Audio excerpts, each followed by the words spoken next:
One of the things that we try to concentrate on at aircraft simulator training is the basic theory that if you don't understand the systems, you can't work the problems.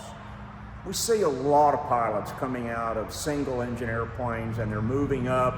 They eventually get a multi-engine rating and an instrument rating, and they move up into the turbocharged airplanes, the big bore engines on the Continentals or the Lycomies. We do Navajos, and they know how to fly the airplane, but they don't understand the systems. And one of the systems that's the most complicated is the electrical system.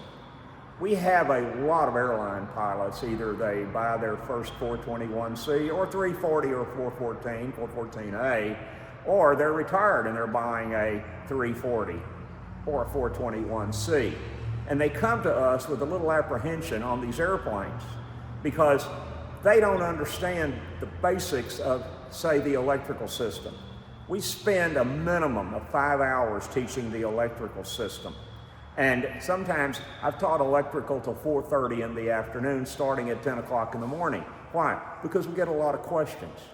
I had a TWA pilot a couple of weeks ago, retired, who said to me if he could just take my database out of my head and put it in his head, he wouldn't have to bother me on the weekends with answers.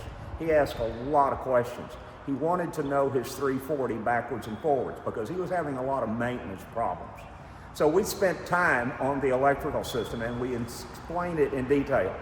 But one of the major problems on the electrical system is this device right here, the alternator on the Continental engines. Now, Continental started out putting their starters on their little engines straight in what we call a dog clutch. And they put their alternators maybe on a belt. Some could have been direct drive, but most were on a belt. The problem was when they got into the big bore engines and they had turbochargers, then a problem came out that they couldn't put the electrical system and they had to change the starters positions. So one of the things they did is, because, as I call it, there was no room for it at the end, they moved their alternators up to the front of the engine. For instance, we have a 340 and we have a 421C. This girl right here is our 421C, and of course it has its alternator in the front. Well, this has presented a big problem.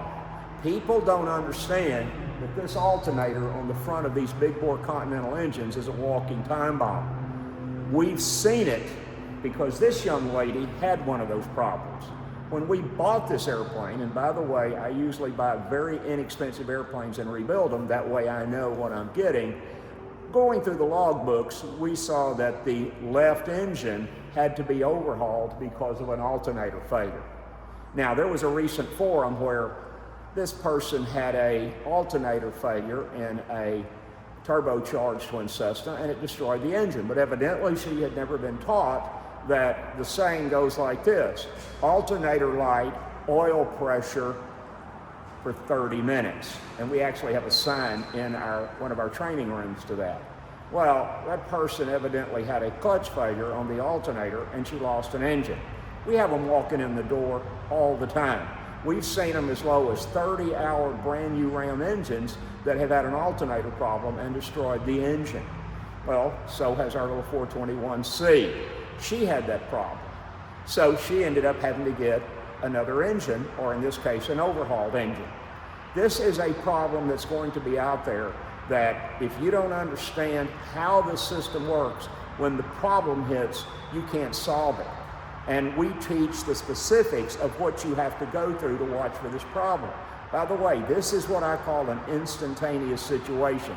There's really kind of no way to plan for it. Right now, we have several pictures on our wall, a 340 in particular, a gentleman that I trained who had 5 people on the 340, and he ended up getting a alternator out light, verified the oil pressure and the meter on the amperage, tried to save the engine, and it took out the engine. He flew for 25 minutes at 15.5 on one engine successfully. Why? Because we trained him. He knew what happened. He knew what he needed to do. We're going to do these videos to try to give you an idea of some of the little tricky details on these airplanes. We love these airplanes, but unfortunately they're 50 years old and maintenance is a big headache.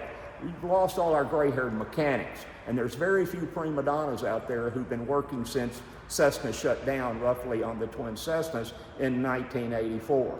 So if you got a problem, give us a call at AST. Our 3-day initial stays booked out about a couple of months, but we have plenty of instructors, plenty of full motion sims, and we're going to go through and teach you the problems on these airplanes. And yes, our initial covers a lot of the problems, from pressurization to alternators to tires and brakes. That's what we're here to do. We're here to help you. So give us a call. We'll get you on the schedule. You're more than happy to talk to Chuck. He does all the scheduling. Chuck runs the show. He knows these airplanes. We fly these airplanes. We work on these airplanes, and we teach in these airplanes. So if you don't understand the systems, remember this: you probably can't work the problems.